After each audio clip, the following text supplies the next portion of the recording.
الحمد لله الذي وحده والصلاة والسلام على من لا نبي بعده وعلى آله وأصحابه أجمعين. أما بعد فأعوذ بالله من الشيطان الرجيم. بسم الله الرحمن الرحيم. ولله ملك السماوات والأرض يخلق ما يشاء يهب لمن يشاء إناثا ويهب لمن يشاء الذكورا. آمنت بالله صدق الله العظيم وصدق رسوله النبي الكريم الأمين.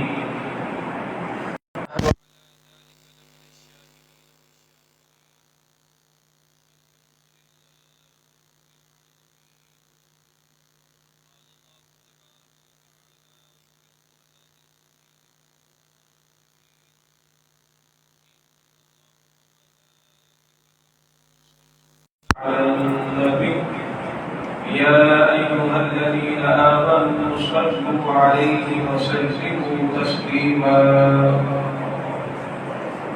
أعجبك الصلاة والسلام عليك يا رسول الله. الصلاة والسلام عليك يا حبيب الله. الصلاة والسلام عليك يا نور الله وعلى آلك وأصحابك يا نبي الله. مولاي صل وسلم دائما أبدا على حبيبك خير الخلق كلهم. يا رب بالمصطفى بلغ مقاصدنا واغفر لنا ما مضى يا واسع الكرم. بلغ العلا بكماله كشف الدجى بجماله حسنت جميع خصاله. صلوا عليه وآله وأصحابه وسلموا تسلیما. حمد و ثنا کے بعد محترم و محتشم عزیزان گرامی قدر، اللہ رب العزت کی بارگاہ میں دعا گو ہوں. رب العزت ہم تمام کی نماز جمعہ کی حاضری کو اپنی بارگاہ میں شرف قبولیت عطا فرمائے. گزشتہ جمعۃ المبارک ہماری گفتگو ہو رہی تھی امام الامہ، امام الائمہ، سراج الامہ، کشف الغمہ، امام اعظم ابو حنیفہ رضی اللہ تعالی عنہ کے حوالے سے. آج بھی چند ایک باتیں امام اعظم ابو حنیفہ رضی اللہ تعالی عنہ کے حوالے سے آپ کی سماعتوں کے نظر کرتے ہیں، اور پھر آخر میں انشاءاللہ چند منٹ کی گفتگو جو ہے اللہ رب العزت نے جو بیٹی کو مقام و مرتبہ عطا کیا ہے اس پر بھی گفتگو کریں گے. امام اعظم ابو حنیفہ رضی اللہ تعالی عنہ کو اللہ رب العزت نے وہ عقل، وہ ذہانت عطا فرمائی تھی کہ امام شافعی علیہ رحمہ فرماتے ہیں کہ روئے زمین پر کسی ماں نے ایسا بیٹا نہیں جنا کہ جس کی عقل امام اعظم کی عقل کے برابر ہو. کسی ماں نے ایسا بیٹا نہیں جنا کہ جس کی عقل جو ہے وہ امام اعظم کی عقل کے برابر ہو. تو اللہ رب العزت نے آپ کو وہ عقل، وہ ذہانت، وہ فطانت، وہ تدبر اور وہ غور و خوص والا ملکہ عطا کیا تھا کہ جو اللہ رب العزت نے کسی کو عطا نہیں فرمایا. اللہ اکبر. اور بعض روایتوں میں امام اعظم ابو حنیفہ رضی اللہ تعالی عنہ کا ذکر یوں بھی ملتا ہے کہ میرے مصطفیٰ نے ارشاد فرمایا کہ ان قریب میری امت میں سے ایک ایسا نوجوان پیدا ہوگا کہ جس کی کنیت ابو حنیفہ ہوگی اور وہ میرے دین کے اندر میری سنتوں کو زندہ کرے گا. اگر دین سریا پر بھی ہوگا تو وہ نوجوان دین کو وہاں سے بھی لے آئے گا. تو اس سے مراد امام اعظم ابو حنیفہ رضی اللہ تعالی عنہ کی ذات ہے. اللہ اکبر. تو میرے بھائیوں، میرے عزیز نوجوان ساتھیوں، 2 شعبان المعظم کو امام اعظم ابو حنیفہ رضی اللہ تعالی عنہ کا یوم وصال تھا، اور حضرت امام جعفر صادق رضی اللہ تعالی عنہ، بیٹے اس کی آواز ٹھیک کرو، اس کی آواز دیکھ لیا کرو، محسوس کر لو، خود اٹھ کے سیٹ کر دیا کرو. امام جعفر صادق رضی اللہ تعالی عنہ ایک مرتبہ آپ مسجد حرام میں جلوہ فروز تھے، تو آپ نے دیکھا کہ مسجد حرام میں امام اعظم ابو حنیفہ رضی اللہ تعالی عنہ لوگوں کو جو ہے وہ وعظ کر رہے ہیں، اور جوق در جوق آپ کے پاس آ رہے ہیں، اور آپ کے ارد گرد جو ہے وہ حالہ بنائے بیٹھے ہیں. تو جب امام اعظم ابو حنیفہ رضی اللہ تعالی عنہ نے دیکھا کہ امام جعفر صادق رضی اللہ تعالی عنہ آئے ہیں، تو حضور کی اولاد میں سے ہیں، تو امام جعفر صادق رضی اللہ تعالی عنہ آپ ان کے ادب میں کھڑے ہو گئے، اور آپ نے فرمایا کہ حضرت مجھے معاف کیجئے گا، مجھے معلوم نہیں تھا کہ آپ تشریف لے آئے ہیں. اگر مجھے معلوم ہوتا کہ آپ آ گئے ہیں تو میں فوراً اسی وقت کھڑا ہو جاتا. تو فرمایا کہ پھر امام جعفر صادق رضی اللہ تعالی عنہ نے جب امام اعظم ابو حنیفہ رضی اللہ تعالی عنہ کو دیکھا کہ آپ یوں درس دے رہے ہیں، تو پھر امام صاحب کے لیے امام جعفر صادق نے دعائیہ کلمات کہے، اور اللہ کی بارگاہ میں ان کو مزید علم عطا فرمانے کی بھی اللہ کی بارگاہ میں دعا کی. اللہ اکبر. دروشی پڑھی اللہم صلی علی سیدنا محمد. ایکو کم کرو، آواز پھیل رہی ہے، موٹی آواز آ رہی ہے.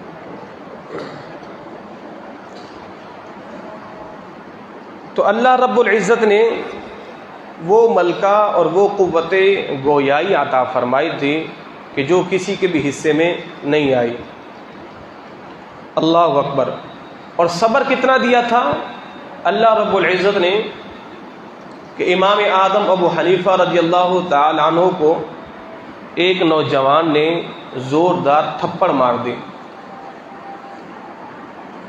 تو جب امام صاحب نے دیکھا کہ یہ ظالم جو ہے مجھ سے ذاتی بغض رکھتا ہے، اور ذاتی بغض و عناد میں آ کے اس نے مجھے تھپڑ ماری ہے، تو امام صاحب رحمت اللہ تعالی علیہ نے فرمایا، او خدا کے بندے، اگر میں چاہتا تو تجھے تھپڑ مار سکتا تھا، اگر میں چاہتا تجھ سے بدلہ بھی لے سکتا تھا، اور اگر میں چاہوں تو بادشاہ وقت کے پاس تیری شکایت کر کے میں تجھ سے بدلہ لے سکتا تھا، مگر میں ایسا نہیں کروں گا. میں تجھے تھپڑ بھی مار سکتا تھا، ایسا نہیں کروں گا. بادشاہ سے اپنا بدلہ لے بھی سکتا تھا، ایسا نہیں کروں گا. اگر میں چاہتا اللہ کی بارگاہ میں تیرے لیے دعائے ضرر، دعائے جلال، بد دعا بھی کر سکتا تھا، میں ایسا بھی نہیں کروں گا. اور امام صاحب کیا فرماتے ہیں؟ فرماتے سن میرے بھائی، اگر اللہ رب العزت نے قیامت کے دن مجھے اذن شفاعت بخشا تو فرمائے کہ میں رب کے حضور تیرا ہاتھ پکڑ کے اپنے ساتھ جنت میں لے جاؤں گا. اپنے ساتھ فرمایا کہ میں سب کچھ کر سکتا تھا مگر میں نہیں کر رہا اللہ کی رضا کے لیے. اور کہا اگر اللہ نے مجھے اذن شفاعت دیا، اللہ نے مجھے یہ اختیار دیا کہ آپ جسے چاہو جنت میں لے جاؤ یا جس کی چاہو سفارش کرو، تو فرمایا کہ پھر رب کے حضور میں تیرا ہاتھ پکڑ کے آؤں گا اور تیری سفارش کرواؤں گا اور تجھے اپنے ساتھ جنت میں لے کے چلا جاؤں گا۔ اللہ، تو آپ کا صبر کتنا ہے؟ تو یہ جو ہمارے اکابرین تھے، ان کا صبر، اللہ اکبر، پہاڑ بھی ریزہ ریزہ ہو جائیں، مگر اللہ نے جو انہیں صبر دیا تھا، اللہ اکبر، اس کا کوئی جواب نہیں۔ امام اعظم ابو حنیفہ رضی اللہ تعالی عنہ، آپ ایک مرتبہ ایک مجوسی کے گھر کے پاس سے گزرے تو آپ کے پاؤں سے اڑنے والے چھینٹے جو تھے کیچڑ کے، وہ مجوسی کی دیوار کو لگ گئے۔ تو امام صاحب رحمۃ اللہ تعالی علیہ آپ کھڑے ہو کے سوچنے لگ گئے، اگر میں ان چینٹوں کو صاف کرتا ہوں تو ظاہر چینٹوں کے ساتھ دیوار کی مٹی بھی اترے گی۔ اب ظاہر اس زمانے میں دیواریں جو ہے وہ گارے کے ساتھ، مٹی کے ساتھ لیپی جاتی تھی، تو کہا اگر میں ان چینٹوں کو صاف کرتا ہوں تو مٹی بھی گرے گی، اور جو کہ کسی کی دیوار کو نقصان دینا ہے، مٹی کو جھاڑنا، مٹی کو کھرچنا، اسی کشمکش میں تھے۔ تو امام صاحب نے اس مجوسی کے دروازے پہ دستک دی تو اس مجوسی کی باندی آئی، اور آپ نے فرمایا کہ جاؤ اپنے مالک کو بلا کے لے آؤ۔ جب باندی نے جا کے کہا کہ امام صاحب آئے ہوئے ہیں، تو وہ شخص سہما ہوا آیا کہ ہو سکتا ہے کہ اب وہ جو میں نے پیسے لیے ہوئے تھے امام اعظم سے، شاید آپ جو ہے اب قرض کا مطالبہ کریں گے، جبکہ میرے پاس تو پیسے ہیں ہی نہیں۔ اب وہ بندہ جب باہر آیا، یہ بات کہنے لگا تھا کہ حضرت مجھے چند دنوں کا اور ٹائم دیجئے، مجھے مہلت دیجئے، میرے پاس ابھی پیسے نہیں ہیں۔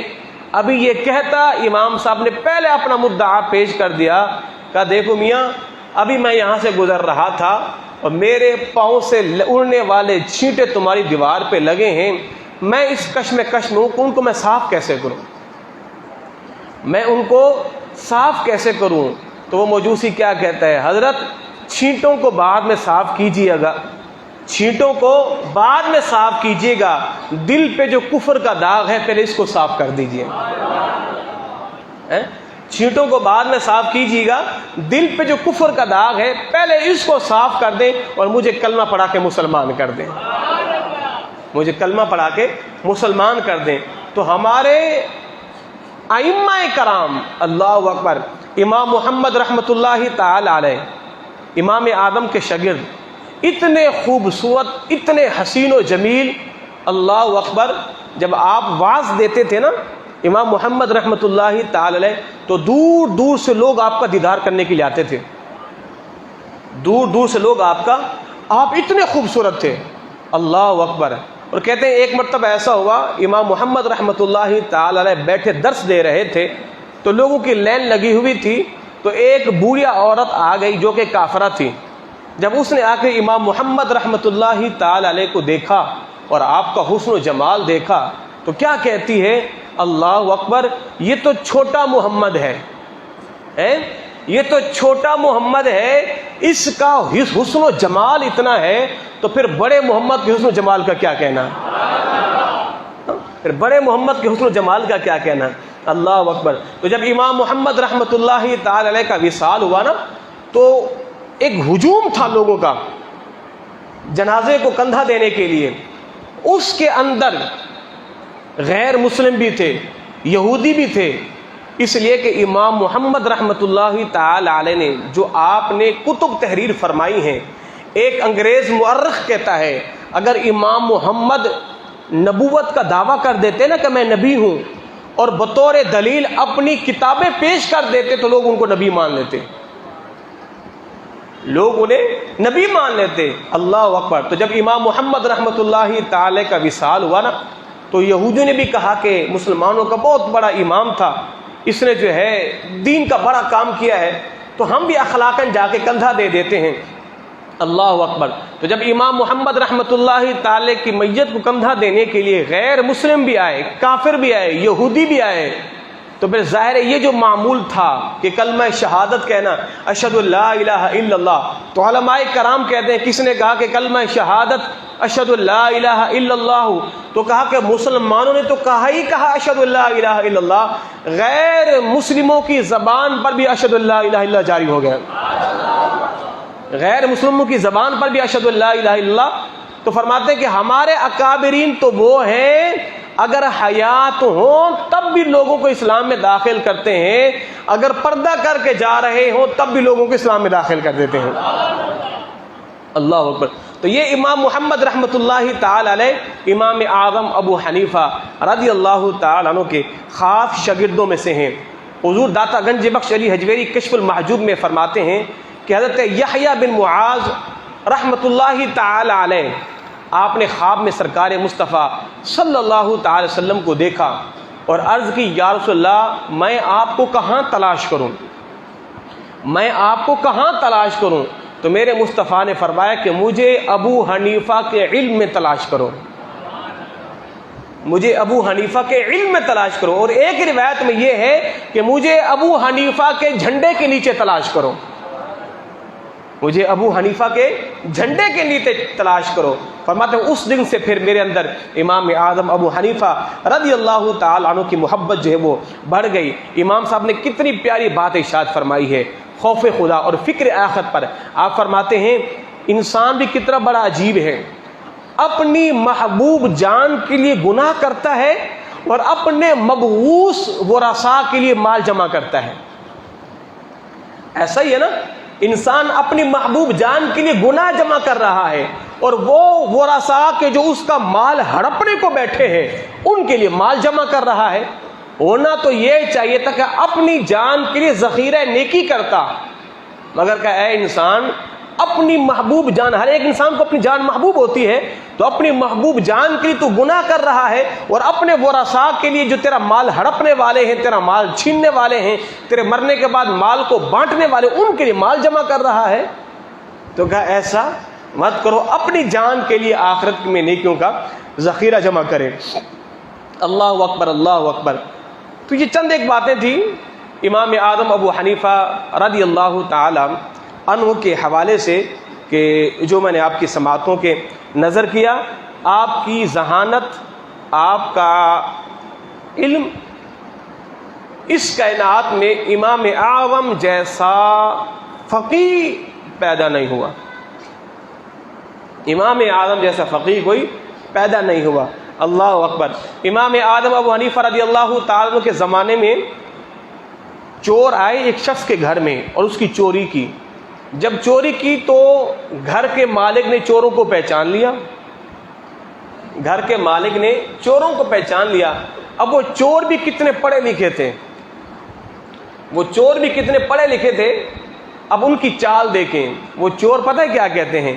چور کہتے ہیں مالک سے کہ تو قسم کھا کہ اگر تو نے صبح کو ہمارا نام کسی کو بتایا یا تو نے ہماری طرف اشارہ کیا یا ہمارا نام کسی کو لکھ کے دیا تو تو قسم کھا تیری بیوی کو طلاق ہو جائے گی۔ یعنی اس زمانے میں چور بھی کتنے سمجھدار تھے۔ کہا کہ تو قسم کھا اگر تو نے ہمارا نام کسی کو بتایا تو تیری بیوی کو طلاق پڑ جائے گی۔ اب بیچارہ کرتا کیا نہ کرتا، تو اس نے قسم کھا لی کہ میں اگر کسی کو تمہارا نام بتاؤں تو مجھے طلاق ہے، کسی کو بتاؤں تو تمہیں طلاق ہے۔ اللہ اکبر۔ اب وہ شخص امام اعظم ابو حنیفہ رضی اللہ تعالی عنہ میں ایسا معاملہ ہے، میرے ہاں چور یہ کہا ہے اگر تم نے کسی کو ہمارا نام بتایا تو تمہاری بیوی کو طلاق ہے، کیونکہ نام تو امام سب کو بھی نہیں بتا رہے نا۔ تو حضرت اس کا حل نکالیں۔ اب میں نے ان کو پکڑوانا بھی ہے، میری بیوی کو طلاق بھی نہ پڑے، اس کا کوئی حل نکالیں۔ اللہ اکبر۔ امام اعظم ابو حنیفہ رضی اللہ تعالی عنہ نے ارشاد فرمایا کہ ایسا کرو کہ جن جن پر تمہیں شک ہے نا ان کو ہم بلا لیتے ہیں اور ان کو ہم یہاں سے گزارتے ہیں۔ جب ایک ایک آدمی گزرے گا تو ہم پوچھیں گے یہ چور ہے، یہ چور ہے، اگر چور نہ ہو تو تم کہنا کہ نہیں، ٹھیک ہے۔ تو اب جیسے اس گیٹ سے لوگوں کا گزرنا شروع ہوا تو جیسے ہی چور آئے اور اس شخص سے پوچھا گیا کہ انہوں نے چوری کی ہے، وہ بندہ خاموش ہو گیا. اب سمجھ گئے کہ انہوں نے چوری کی، ان کو پکڑ لیا، ان کو پکڑ لیا. تو اللہ اکبر، کسی کے پاس اگر کوئی حل نہ ہوتا، اس کا حل امام اعظم کے پاس ہوتا، اس کا حل امام اعظم کے پاس ہوتا. اللہ اکبر، اللہ اکبر. امام اعظم ابو حنیفہ رضی اللہ تعالی عنہ کے پاس جو ہے خارجی وہ فرقہ ہے کہ جو یہ کہتا ہے اگر کسی بندے نے گناہ کبیرہ کیا تو کہتے کہ وہ بندہ کافر ہے. اب خارجی آ گئے امام اعظم کے پاس، کہ حضرت یہ بتاؤ اگر کوئی بندہ گناہ کبیرہ کرے کافر ہے کہ نہیں ہے؟ اگر آپ کہو گے کہ کافر نہیں ہے تو ہم آپ کو مار ڈالیں گے، کافر نہیں ہے تو ہم آپ کو مار ڈالیں گے، اگر ہے کافر تو پھر تو آپ کا موقف ہمارا موقف ایک ہو گیا. اللہ اکبر. امام اعظم ابو حنیفہ رضی اللہ تعالیٰ کے پاس خارجی آئے، فرمایا کہ ایک بندہ گناہ کبیرہ کرتا ہے، ٹھیک ہے، اور ایک عورت وہ ہے کہ جس نے زنا کیا اور اس کو حمل ہوا اور پھر اس نے حاملہ بچے کو مار دیا، کہ یہ عورت کافرہ ہے؟ یہ دو سوال لائے. تو امام صاحب نے فرمایا ایسا کرو تم خود ہی اس کا جواب دو گے. اب وہ جو سوال کیا کہ کوئی بندہ گناہ کبیرہ یعنی شراب پیتا ہے، شراب پینا گناہ کبیرہ ہے، تو ایسا بندہ کافر ہے کہ نہیں ہے؟ تو امام صاحب رحمۃ اللہ تعالی علیہ نے فرمایا یہ بتاؤ کیا وہ کلمہ پڑھتا ہے؟ کہا جی بالکل کلمہ پڑھتا ہے. فرمایا کہ کیا وہ اللہ کے رسول پر ایمان لاتا ہے؟ کہا جی بالکل ایمان لاتا ہے. تو کہا اگر ایسا بندہ کلمہ بھی پڑھے اور اللہ کے رسول پر ایمان بھی لائے تو تم اسے کافر کہو گے؟ کیا تم اسے کافر کہو گے؟ کہا کہ بالکل نہیں. فرمایا بات تو واضح ہو گئی، تم خود کہہ رہے ہو کہ جو اللہ کو مانے رسول کو مانے وہ کافر نہیں ہے، تو پھر مجھ پر یہ تلوار کیوں تان کے آ گئے ہو؟ مجھ پر یہ تلوار کیوں تان کے آ گئے ہو؟ اللہ اکبر، اللہ اکبر.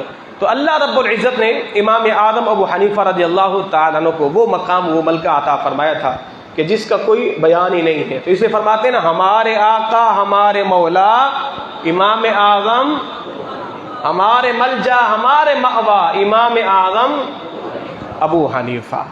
اللہ امام صاحب کی قبر پر اپنی کروڑوں رحمتوں کا نزول فرمائے. اللہ مجھے اور آپ تمام کو امام اعظم ابو حنیفہ رضی اللہ تعالیٰ کے روضہ پاک کی زیارت نصیب فرمائے. اللہ اکبر. تو میرے بھائیوں ایک ریئل ابھی واقعہ ہوا ہے، تو سوشل میڈیا کے اوپر وہ بات بڑی زور و شور سے چل رہی ہے، تو کرنٹ ایشو پر گفتگو ہونی چاہیے. ابھی میاں والی کے اندر جو واقعہ ہوا ہے، یہ میاں والی میں ایک نوجوان نے اپنی 7 دن کی بیٹی کو 5 گولیاں مار کے قتل کر دیا. 7 دن کی بیٹی کو 5 گولیاں مار کے قتل کر دیا، اس لیے کہ مجھے تو بیٹا چاہیے تھا. اچھا، ابھی صبح صبح کی خبر ہے، یہ لیاقت آباد کے اندر 1 ماہ کی بچی تھی، اسے جو ہے گھر کی ملازمہ نے یا پتہ نہیں کس نے اس 1 ماہ کی بچی کو معاذ اللہ ثم معاذ اللہ ذبح کر دیا.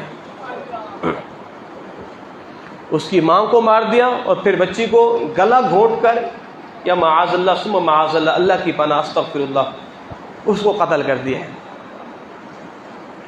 تو زمانہ جاہلیت کی یہ جو عادتیں یہ پھر سے لوٹ رہی ہیں. اب لوگ کہتے ہیں جناب ہمیں بیٹا چاہیے، بیٹی نہیں چاہیے. اللہ کیا ارشاد فرماتا ہے، وَلِلَّهِ مُلْكُ السَّمَاوَاتِ وَالْأَرْضِ يَخْلُقُ مَا يَشَاءُ يَهْبُ لِمَن يَشَاءُ إِنَاثًا وَيَهْبُ لِمَن يَشَاءُ ذُكُورًا. ساری کائنات کو پیدا کرنے والا اللہ ہے، اس کی مرضی ہے، جسے چاہے بیٹے دے، جسے چاہے بیٹیاں دے، جسے چاہے بیٹے دے یا جسے چاہے بیٹیاں دے. اللہ کیا ارشاد فرماتا ہے، وَإِذَا بُشِّرَ أَحَدُهُم بِالْأُنثَىٰ ظَلَّ وَجْهُهُ مُسْوَدًّا وَهُوَ كَظِيمٌ يَتَوَارَىٰ مِنَ الْقَوْمِ مِنْ سُوءِ مَا بُشِّرَ بِهِ أَيُمْسِكُهُ هُونًا. اللہ اکبر. زمانہ جاہلیت میں جب کسی کو خوشخبری دی جاتی، وَإِذَا بُشِّرَ أَحَدُهُم بِالْأُنثَىٰ، کہ خوشخبری ہو آپ کے یہاں بیٹی کی ولادت ہوئی ہے، تو زمانہ جاہلیت میں لوگوں کے چہروں پہ اتار چڑھاؤ آ جاتا تھا اور اپنا منہ چھپا کے پھرتے تھے کہ اب میں نے معاشرے میں جا کے کیا منہ دکھانا ہے کہ میرے ہاں تو بیٹی پیدا ہوئی ہے، معاذ اللہ، استغفر اللہ۔ امام فخر الدین رازی فرماتے ہیں زمانہ جاہلیت میں بیٹیوں کو 3 طرح سے قتل کیا جاتا تھا، یا تو انہیں زمین میں زندہ درگور کر دیا جاتا تھا، یا پھر انہیں جو ہے بلند و بالا پہاڑی کی چوٹی سے نیچے پھینک دیا جاتا تھا، یا پھر انہیں معاذ اللہ ذبح کر دیا جاتا تھا۔ یہ 3 طرح سے زمانہ جاہلیت میں بیٹیوں کو قتل کیا جاتا تھا، اور آج اس دور کے اندر وہ جو ایک آپشن تھا ذبح کر دیا جاتا تھا، آج لوگ گولیاں مار رہے ہیں، ثم معاذ اللہ۔ اللہ اکبر۔ حضرت شعیب علیہ السلام کی بیٹیاں تھیں، بیٹے نہیں تھے۔ جناب لوط علیہ السلام کی بیٹیاں تھیں، بیٹے نہیں تھے۔ جناب ابراہیم علیہ السلام کے بیٹے تھے، بیٹیاں نہیں تھیں۔ اور میرے محمد مصطفیٰ کے بیٹے بھی تھے اور بیٹیاں بھی تھیں۔ اور اس کائنات میں میرے نبی کی جو نسل چلی ہے سادات کی، یہ بیٹے سے نہیں، یہ بیٹی سے چل رہی ہے۔ اللہ اکبر۔ اسلام نے ہی سب سے زیادہ عزت عورت کو دی، اور سب سے زیادہ اس دور میں اسلام کی باغیہ بھی عورت بن گئی ہے۔ عورت کے 4 روپ ہیں نا، اسلام نے عورت کے ہر روپ کے احکام الگ الگ بیان کیے ہیں۔ اگر عورت ماں کے روپ میں ہے اس کے احکام اور ہیں، اگر عورت بیوی کے روپ میں ہے اس کے حقوق اور ہیں، اگر عورت بیٹی کے روپ میں ہے اس کے حقوق اور ہیں، اگر عورت بہن کے روپ میں اس کے حقوق اور ہیں، اور ایک عورت اس کے 4 طریقے ہیں، اس کی 4 صورتیں ہیں، احکام الگ الگ بیان کیے جا رہے ہیں۔ سرکار نے خطبہ حجۃ الوداع کے موقع پہ جس بات کو حضور نے خصوصیت کے ساتھ ارشاد فرمایا تھا وہ یہی بات تھی، اور میں اے میری امت کے لوگوں، عورتوں کا خیال کرنا، عورتوں کے بارے میں اللہ سے ڈرنا، عورتوں کے بارے میں اللہ سے ڈرنا۔ مگر اس دور کے اندر جس کو بھی دیکھیں، جب کسی عورت کی شادی ہوتی ہے، شادی کے بعد جب وہ عورت حاملہ ہوتی ہے، حمل سے لے کر پیدائش تک وہ عورت گھٹ گھٹ کے مرتی ہے، کہیں ایسا نہ ہو کہ پہلی میری بیٹی نہ پیدا ہو جائے۔ ایسا ہے کہ نہیں ہے؟ اس لیے کہ اگر پہلی بیٹی پیدا ہوئی تو میرا شوہر بھی نہیں چھوڑے گا، میری ساس بھی نہیں چھوڑے گی، میری نند بھی نہیں چھوڑے گی، میرا سسر بھی مجھے جو ہے وہ کوسے گا، میرے دیور بھی مجھے کوسیں گے کہ تو نے بیٹی کیوں جنی ہے۔ معاذ اللہ ثم معاذ اللہ۔ اللہ اکبر، اللہ اکبر۔ میرے مدنی آقا نے ارشاد فرمایا کہ معجم الصغیر کے اندر یہ روایت موجود ہے، جب کسی کے ہاں بیٹے کی ولادت ہوتی ہے، اللہ کے آسمانی فرشتے آتے ہیں اس گھر پر اور گھر والوں کو سلامتی کی دعا دیتے ہیں، اور اس بچی کے سر پہ ہاتھ پھیرتے ہیں اور کہتے ہیں اے کمزور مخلوق، کمزور عورت سے پیدا ہونے والی، جو تیری کفالت کرے گا قیامت کے دن اللہ اس کی مدد کرے گا۔ جو تیری کفالت کرے گا اللہ اس کی مدد کرے گا۔ اللہ اکبر۔ یہ ہیں بیٹیوں کے حقوق۔ میرے مصطفیٰ نے کیا ارشاد فرمایا؟ اللہ نے جس کو 3 بیٹیاں دی اور اس نے ان 3 بیٹیوں کو ادب سکھایا، دین سکھایا، اچھی پرورش کی، بیٹیوں کو بیٹوں سے حقیر نہیں جانا، ان کو ذلیل و رسوا نہیں کیا، ان کا نکاح کر دیا، قیامت کے دن جنت میں وہ اس طرح ہوگا جس طرح شہادت کی انگلی اس انگلی کے ساتھ ملی ہوئی ہے، میرے ساتھ جنت میں یوں ہی مل کے جائے گا۔ کوئی بیٹھا تھا میرے مصطفیٰ کے بعد، حضور اگر کسی کی 2 ہوں تو اس کی 2 تھی، حضور اگر کسی کی 2 ہوں، کہا جس کی 2 ہوں وہ بھی، اس کو بھی یہ فضیلت حاصل ہے۔ کوئی اور بیٹھا تھا جس کی 1 تھی، کہا حضور جس کی 1 ہو، ہاں جس کی 1 ہو اس کو بھی یہ فضیلت حاصل ہے۔ بیٹی آپ کی ہے، پرورش آپ کر رہے ہو، کھلا پلا آپ رہے ہو، جنت کی ضمانت میرے مصطفیٰ دے رہے ہیں، جنت کی ضمانت میرے مصطفیٰ دے رہے ہیں۔ تو بیٹیاں جو ہے وہ رحمت ہیں، اور قربان جائیں بی بی فاطمہ الزہرا رضی اللہ تعالی عنہا کی شان پر، وہ محمد مصطفیٰ کی بیٹی رحمت، وہ بیٹی رحمت ہے اس باپ کی جو خود رحمت للعالمین ہے. اور بیوی اپنے شوہر کا نصف ایمان ہوتی ہے، بیوی اپنے شوہر کا نصف ایمان ہوتی ہے، اور وہ بی بی فاطمہ الزہرا اس علی کا نصف ایمان ہے جو خود کامل ایمان والے ہیں. اور ماں کے قدموں تلے بولو جنت ہوتی ہے، اس ماں کے قدموں تلے ان کی جنت ہے جو خود جنت کے سردار ہیں، جو خود جنت کے سردار ہیں ان کی جنت اس ماں کے قدموں کے تلے ہے. اللہ اکبر. جب بی بی فاطمہ الزہرا رضی اللہ تعالی عنہا تشریف لاتی تو میرے مصطفیٰ کھڑے ہو جاتے، حضور ان کا استقبال کرتے، حضور ان کی پیشانی پہ بوسہ دیتے، اور میرے مصطفیٰ جب بھی سفر سے واپس آتے تو پہلے فاطمہ الزہرا کے گھر میں جاتے، حضور پہلے ان کے گھر میں جاتے. اللہ اکبر. میرے مصطفیٰ صلی اللہ علیہ وسلم نے امت کو یہ بتلا دیا ہے اپنی بیٹیوں کا خیال کیا کرو. بیٹیاں جو ہیں وہ صنف نازک ہوتی ہیں. میں کہتا ہوں کلی کے اندر بھی اتنی نرمی نہیں ہوگی، ریشم کے کپڑے میں اتنی نرمی نہیں ہوگی جتنا بیٹیوں کا دل حساس ہوتا ہے. حساس، میں تو یوں کہوں گا اس کائنات میں سب سے نرم چیز بیٹی کا دل ہے. اس سے کبھی برداشت باپ کی تکلیف نہیں ہوتی. باپ کے مرنے پہ بیٹے جائیداد کا بٹوارا کرتے ہیں، وہ بیچاری بیٹی گھر کے نکر میں بیٹھ کے رو رہی ہوتی ہے. خدا کے بندو پھر رب سے بیٹیاں مانگو نا، کہ جو رزق میں برکت کا ذریعہ بھی ہیں اور جنت میں تمہارے داخلے کا بھی ذریعہ ہے. اللہ. اما عائشہ صدیقہ رضی اللہ تعالی عنہا کیا ارشاد فرماتی ہیں کہ میرے مصطفیٰ نے فرمایا اگر کسی آدمی نے اپنی بیٹی کی پرورش میں ہلکی سی بھی تکلیف اٹھائی نا، اپنی بیٹی کی پرورش میں تربیت میں ہلکی سی بھی تکلیف اٹھائی نا، وہ بیٹی قیامت کے دن جہنم کے آگے اس کے لیے دیوار بن جائے گی. وہ بیٹی باپ کو جنت میں داخل کر دے گی. ہلکی سی تکلیف اٹھائی باپ نے بیٹی کی پرورش میں. اللہ اکبر.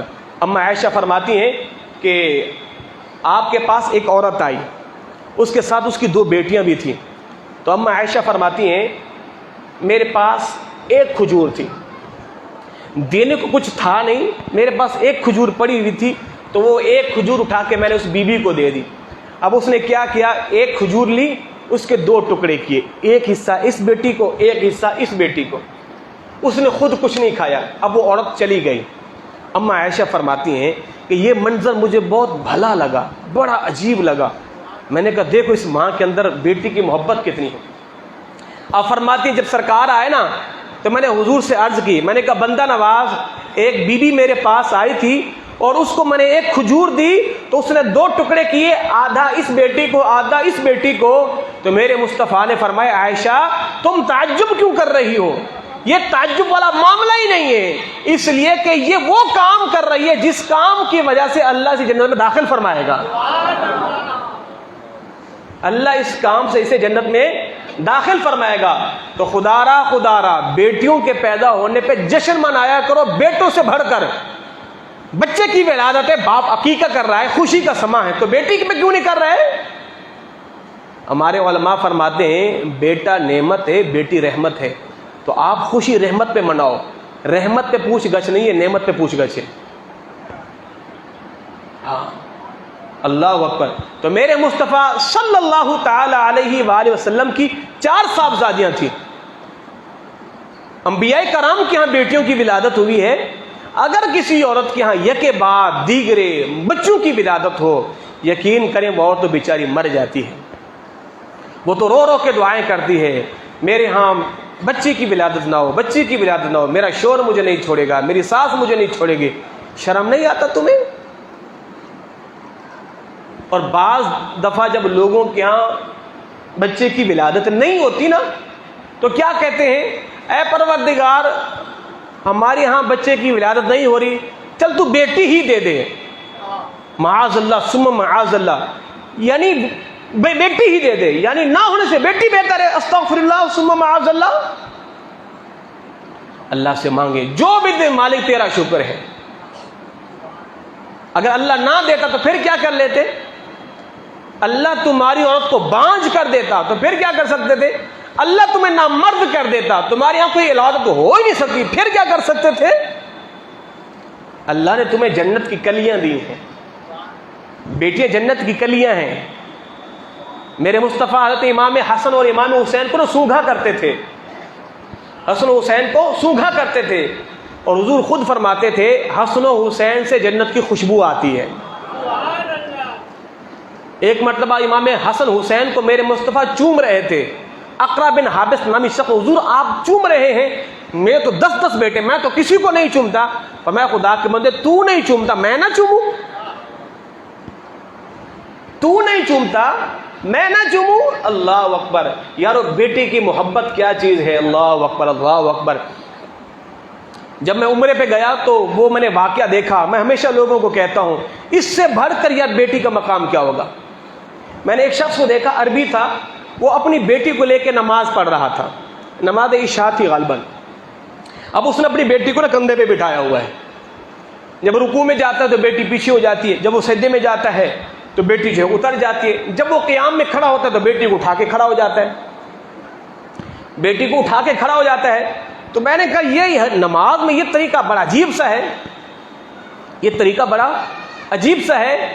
پھر اتفاقاً میرے سامنے میرے مصطفیٰ کی وہ احادیث طیبہ آئی کہ جس میں حضور نے حضرت زینب رضی اللہ تعالی عنہا، حضور کی صاحبزادی کی بیٹی تھی، حضرت عاص کی بیٹی، اللہ اکبر۔ تو میرے مصطفیٰ جب مسجد نبی جاتے تھے تو وہ بڑی تھی اور ضد کرتی تھی حضور مجھے بھی ساتھ لے کے چلیں، تو میرے مصطفیٰ ان کو ساتھ لے لیتے تھے۔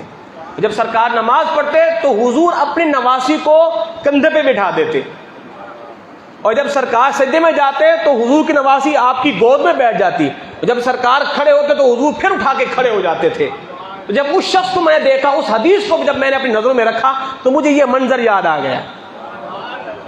اندازہ لگاؤ، جو نبی نماز پڑھ رہے ہیں، رب کی نواسی کو اٹھا کے کھڑے ہوئے ہیں، یارو اس سے بڑھ کر اسلام کے اندر بیٹی کا کوئی مقام ہو سکتا ہے؟ اس سے بڑھ کر کوئی بیٹی کا مقام ہو سکتا ہے؟ تو اللہ نے کتنا بڑا مقام دیا ہے بیٹیوں کو۔ تو اس لیے خدا را جب کسی کے ہاں بیٹی کی ولادت ہو تو آپ کے منہ پہ 12 نہیں بجنے چاہیے، اس لیے کہ اگر کسی کے منہ پہ 12 بجے ہیں یہ کافروں کا طریقہ ہے۔ مشرکین مکہ کے منہ پہ 12 بجا کرتے تھے، مسلمان کے چہرے پہ کیوں 12 بجے؟ اس کا چہرہ تو خوشی سے کھلکھلا اٹھنا چاہیے۔ اللہ نے رحمت دی ہے، اللہ نے بیٹی دی ہے۔ خدا کے بندے، بیٹوں سے تم کیا توقع لگا کے بیٹھے ہو؟ وہ تمہیں عالیشان گھر بنا کے دیں گے؟ وہ بڑھاپے کے اندر بھی تمہیں دھکے مار کے گھر سے نکالنے والے ہوتے ہیں؟ وہ ایک بیٹی ہی ہوتی ہے، جب گھر چھوڑ کے جاتی ہے، گھر میں کوئی نہیں ہوتا، پھر بھی پلٹ پلٹ کے آتی ہے، میرے باپ نے پتہ نہیں کھانا کھایا کہ نہیں کھایا۔ بیٹی کو فکر ہوتی ہے میرے باپ نے دوائی کھائی ہے کہ نہیں کھائی، وہ بیٹی فون کر کے پوچھتی ہے ابھی آپ کی طبیعت کیسی ہے۔ یہ بیٹیاں ہوتی ہیں پوچھنے، پرائے گھر میں جا کر پھر بھی باپ کا پوچھتی ہیں، وہ بیٹا اپنے گھر میں رہ کے اپنے باپ کا بیگانہ بن جاتا ہے، بیٹا گھر میں رہ کے اپنے باپ کا بیگانہ بن جاتا ہے۔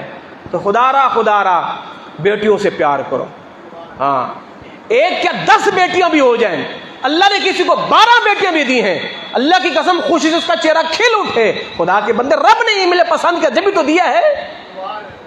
رب بیٹیاں ان کو دیتا ہے جو رب کے محبوب ہوتے ہیں، ہاں، رب ان کو دیتا ہے بیٹیاں۔ تو اگر آج کسی کے ہاں بیٹی ہے اور اپنی بیٹی کو بالوں کہتے نہیں میرے ہاں پوتا کیوں، پوتی کیوں ہے، پوتا ہونا چاہیے تھا، نواسی کیوں ہے، نواسا ہونا چاہیے تھا۔ خدا کے بندے، تو یہ شرم نہیں آتا؟ تو رب کی تخلیق میں آواز اٹھاتا ہے، رب کے دیے ہوئے پر تو آواز کستا ہے؟ تیری اتنی ہمت، تیری اتنی مجال، گندے خون سے تیری پیدائش ہے، اور تو رب کی تخلیق میں جو ہے وہ بکواس کرتا ہے۔ اللہ اکبر۔ جب ہم دین سے دور ہوں گے نا تو صاحبو پھر یہی معاملہ ہوگا، لوگ معاذ اللہ ثم معاذ اللہ اپنی بچیوں کو قتل بھی کریں گے۔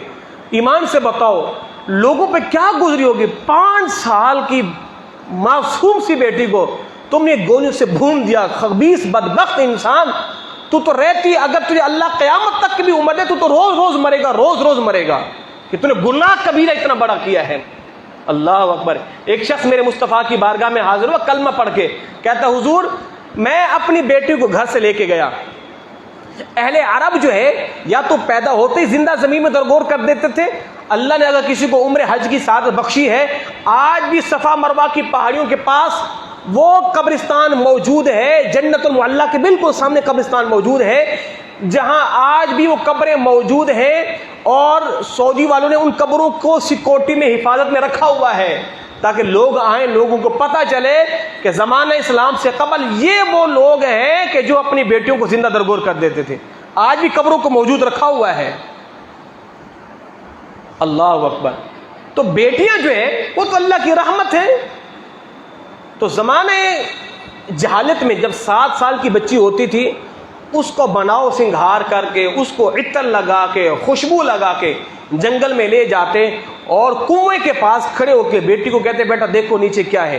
جب بیٹی دیکھتی تو پیچھے دھکا دے دیتے تھے.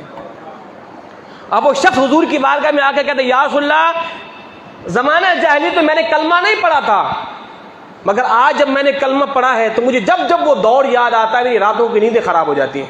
اور میری بیٹی کے آخری جملے کیا تھے؟ واہ ابا، ہے میرے ابو، ہے میرے ابو، ہے میرے ابو، مجھے کہاں پھینکے جا رہے ہو، مجھے کہاں پھینکے جا رہے ہو. کہتے حضور یہ تو اسلام آ گیا، اسلام کا رنگ چڑھ گیا ہے، ورنہ آج تک میری بیٹی کی چیخیں مجھے سونے نہیں دیتی. تو خدا را اپنی بیٹیوں کے ساتھ پیار کریں، اپنی بیٹیوں کی اچھی تربیت کریں، اچھی پرورش کریں، خوب سے خوب پرورش کریں، اسلام کے دائرہ کار میں انہیں رکھیں. آج یہ 8 مارچ کو اسلام آباد کی مقدس سرزمین اسلام آباد کے نام پر جو دارالخلافہ ہے، وہاں کیا بدتمیزی کا طوفان بنا. عورتیں جو ہے پلے کارڈ اٹھا کے لے کے آ گئی ہیں اور کہتی ہمیں آزادی چاہیے. آزادی وہ عورتیں مانگ رہی ہیں کہ جو جسم ننگا لے کے کھڑی ہوئی ہیں، جن کے سروں پہ دوپٹے نہیں ہیں، ہاف لباس پہن کے کھڑی ہوئی ہیں. وہ پاگل کی بچی ننگی تو ہو چکی، اب کون سی آزادی چاہیے؟ اس سے بڑھ کر اور کون سی آزادی؟ ننگی تو ہو چکی ہے، اب کون سی آزادی چاہیے؟ تو یہ تو ہے ہی مادر پدر آزاد. جب مر جاتے ہیں تو گھروں میں کتے کی موت مرے ہوئے ہوتے ہیں. مگر یہ امت کی ان بیٹیوں کو گمراہ کرنا چاہ رہی ہیں کہ جن کی سروں پہ آج بھی حیا کی چادر موجود ہے، جن کے سروں پہ آج بھی حیا کی چادر موجود ہے. تو اللہ تمام بھائیوں کی بیٹیوں کو سلامت رکھے. اس لیے میرے بھائیوں، جب بھی بچوں کا نکاح کیا کرو، دیکھا کرو کسی چرسی موالی کے ہاتھ میں اپنی بیٹی کا ہاتھ نہیں دیا کرو، کسی گنڈے کے ہاتھ میں اپنی بیٹی کا ہاتھ نہ دیا کرو، کسی بدماش کے ہاتھ میں اپنی بیٹی کا ہاتھ نہ دیا کرو. اس لیے کہ جس نازوں سے، جس نخروں سے، جس پیار سے آپ نے پالا ہے، جب وہ بیٹی اس ماحول سے نکل کے اس ماحول میں جاتی ہے، پھر اس بیٹی کے لیے قیامت والا ماحول ہوتا ہے. ہاں، اس بیٹی کے لیے وہ قیامت والا ماحول ہوتا ہے. تو خدا را جب بھی رشتے کیا کریں تو بیٹیوں کو سمجھایا کریں بیٹا یہ رشتہ تمہارے لیے بہتر نہیں ہے، جس کو تم بہتر سمجھ رہی ہو، جو بہتر میں سمجھوں گا اس سے تمہارا نکاح کروں گا، ورنہ تمہاری دنیا بھی برباد ہو جائے گی. اللہ اکبر. تو اللہ تمام مسلمانوں کی بچوں کو سلامت رکھے. جس کی یہاں بھی بچوں کی ولادت ہو خوشی منایا کریں، اور بیٹوں سے بھر کے خوشی منایا کریں. ہاں، بیٹوں سے بھر کے خوشی منایا کریں. اللہ کی قسم اللہ آپ کو رزق کی ایسی فراوانی عطا کرے گا، ایسی فراوانی عطا کرے گا کہ آپ مال سنبھالو گے نہیں. حضرت عبداللہ بن مسعود اللہ تعالی عنہ کے پاس حضرت عثمان غنی نے اشرفیوں کے بات ختم کر لگا ہوں، آپ نے اشرفیوں کی تھیلیاں دی، کہا حضرت آپ کا آخری وقت ہے، آپ کی جوان بیٹیاں ہیں، تو یہ اشرفیوں کی تھیلیاں ہیں، آپ ان کے نکاح بیاہ میں کام آئے گا. حضرت عبداللہ بن مسعود کیا فرماتے ہیں؟ حضرت یہ لے جاؤ، مجھے ضرورت نہیں ہے. کہا کہ کیوں؟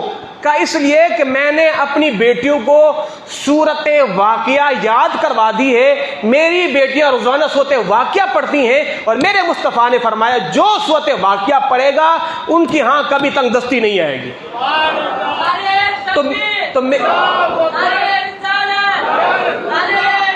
تو فرمایا کہ میری بیٹیوں کو حاجت نہیں ہے، آپ لے جاؤ. اس لیے اپنی بیٹیوں کو صورت واقعہ یاد کرواؤ، صورت بقرہ یاد کرواؤ، صورت نساء یاد کرواؤ، صورت یاسین یاد کرواؤ، صورت مزمل یاد کرواؤ، صورت ملک یاد کرواؤ. جب بھی وقت ملے آپ کی بیٹی قرآن کھول کے بیٹھ کے پڑھنا شروع ہو جائے. اور اندازہ لگاؤ جو بچی قرآن پڑھے اور نماز پڑھے اور پھر غریب باپ کے لیے دعا کرے، ایمان سے بتاؤ رب اس بچی کی دعا قبول نہیں کرے گا؟ اللہ میرا اور آپ تمام کا حامی ناصر.